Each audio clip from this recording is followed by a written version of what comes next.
স্বরূপনগরে আবাস প্রকল্পের ঘর না পাওয়ায় সরব সমাজকর্মীরা। কেন্দ্রীয় সরকারের বঞ্চনা সত্ত্বেও বাংলার মানবিক মুখ্যমন্ত্রী মমতা বন্দ্যোপাধ্যায়ের উদ্যোগে বাংলা আবাস যোজনার ঘর পেতে চলেছেন বাংলার 12 লক্ষ পরিবার। ইতিমধ্যে বাংলা আবাস যোজনার প্রথম কিস্তির টাকাও অ্যাকাউন্টে ঢুকেছে উপভোক্তাদের। আর্থিকভাবে পিছিয়ে পড়া সমাজকর্মীরা এবার ঘরের দাবিতে সরব হলেন। উত্তর 24 পরগনা জেলার বসিরহাট মহকুমার স্বরূপনগর ব্লকের গোকুলপুর সেবা সদনের বিজয়িনী উত্তরণ দলের সমাজকর্মীরা মুখ্যমন্ত্রী মমতা বন্দ্যোপাধ্যায়ের কাছে আবেদন করলেন। তারা সারাদিন বিভিন্ন সামাজিক কর্মসূচির সঙ্গে নিজেদের আবদ্ধ রেখেছেন।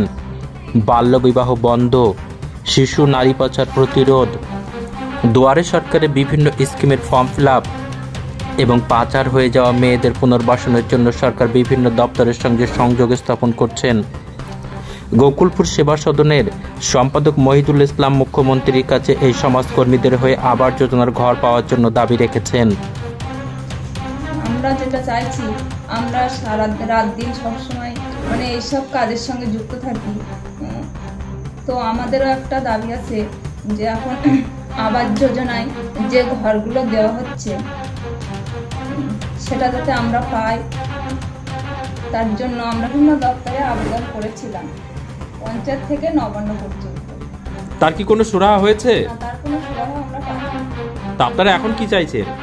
আমরা এখন চাইছি যে ওই সুরাহাটা যাতে আমরা পেতে পারি, তার একটা ব্যবস্থা। আমি মহিদুল ইসলাম, গোকুলপুর সেবা সদনের সম্পাদক। আমরা 15 বছর ধরে শিশু সুরক্ষার উপরে কাজ করে চলেছি। আমরা যাদেরকে সাথে পেয়েছি, আজকে যাদের সঙ্গে আপনাদের আলাপ হল, এরা হচ্ছে সমাজের একেবারে আর্থিক দুর্বল শ্রেণীর মানুষ। তারা আমাদের সঙ্গে যুক্ত দীর্ঘদিন। তারা সমাজের বিভিন্ন কাজ করে থাকে, কমিউনিটিতে অ্যাওয়ারনেসের কাজটাও করে থাকে।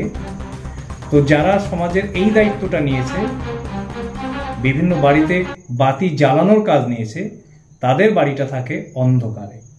তাই আমি চাই যে তাদেরও মাননীয় মুখ্যমন্ত্রী যে আবাস প্লাস যোজনার ঘর দিচ্ছেন, পাশাপাশি এদেরও যেন ঘর হয়, এটা গোকুলপুর সেবা সদনের পক্ষ থেকে আমরা বিভিন্ন দপ্তরের কাছে দাবি রাখছি।